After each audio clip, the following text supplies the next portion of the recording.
Hello and welcome to Daily Tech Tutor. In this video, I'm going to tell you how to customize enhancement settings in Remini. So let's get started with the video. So once you are on the home page of Remini, here you need to go to the settings, that is at upper right corner.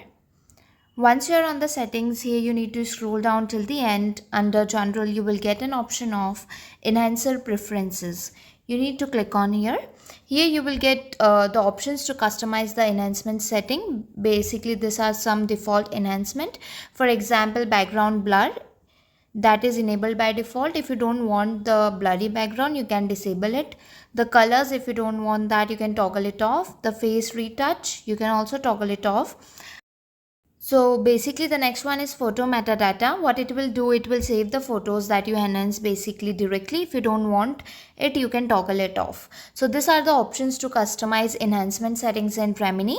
If the tutorial was helpful, please like and subscribe.